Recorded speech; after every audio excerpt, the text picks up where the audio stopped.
और अब खबर इंदौर से, जहां अग्निकांड में अब एक बड़ा खुलासा हुआ है। दरअसल ईवी चार्जिंग के दौरान घर में आग भड़की। परिवार के जो बयान सामने आए थे, अब ये बयान अचानक ही बदला, जिससे राज खुल गया।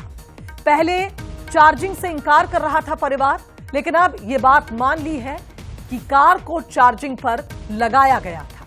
रात 11 बजे कार को चार्जिंग पर लगाया था।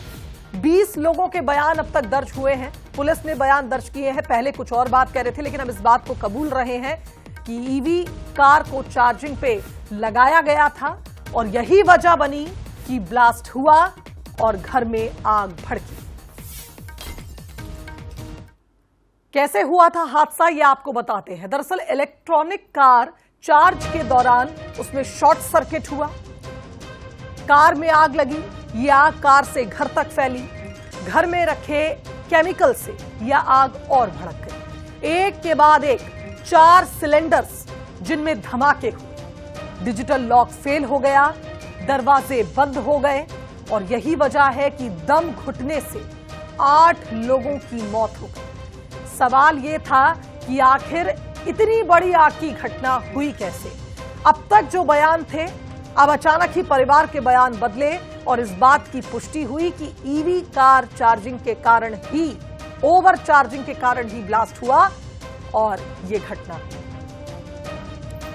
सहयोगी पीयूष का रुख करेंगे, हमारे साथ इस खबर पर जुड़ रहे हैं। पीयूष, ये घटना काफी दर्दनाक थी और सावधान भी करती है कि अगर आपके घर में कोई इलेक्ट्रॉनिक गाड़ी है, कार है, तो आप उसे चार्जिंग पे लगाने से पहले 100 बार सोचें, क्योंकि एक बड़ी घटना इंदौर में हुई थी। पहले बयान कुछ और थे, लेकिन अब परिवार ने कबूला कि चार्जिंग के चलते ये घटना हुई।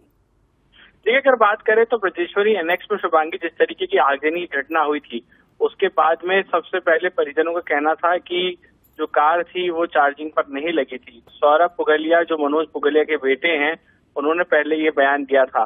लेकिन उसके बाद में जब पुलिस ने इस पूरे मामले की पड़ताल की और सबसे महत्वपूर्ण कड़ी इस पूरे, अगर इन्वेस्टिगेशन की हम लोग बात करें तो उसमें कहीं न कहीं यहाँ पर जो जांच टीम थी उसने मौके पर पहुंचकर तमाम तथ्यों को खंगाला था और उसमें कहीं न कहीं ईवी कार के चार्जिंग पर होने की बात सामने आई थी। और अब पुलिस ने जब परिजनों के बयान लिए हैं, इसमें मनोज पुगलिया के तीनों बेटों के बयान हुए हैं, इसके अलावा प्रत्यक्षदर्शियों के बयान हुए हैं और साथ ही जो मनोज पुगलिया के बेटे के दोस्त हैं उनके बयान भी हुए हैं। फिलहाल परिजनों ने सीधे तौर पर यह बात स्वीकारा है कि चार्जिंग रात को 11 बजे लगाई गई थी ईवी कार और संभवतः अब ये कहा जा रहा है कि इसी कार में आग लगने की वजह से इतना बड़ा हादसा हुआ है। फिलहाल पूरे इस रिपोर्ट का इंतजार भी है। इस रिपोर्ट में कहीं न कहीं स्थिति स्पष्ट होगी कि किस तरीके का ये हादसा था, लेकिन फिलहाल परिजनों के बयान से शुभांगी स्पष्ट हो चुका है। कहीं न कहीं यहाँ पर आशंका इस बात की पूरी है कि ईवी कार में ही आग लगने से इतना बड़ा हादसा हुआ था। शुभांगी। बिल्कुल पीयूष, बहुत शुक्रिया आपका तमाम अपडेट्स हम तक पहुंचाने के लिए।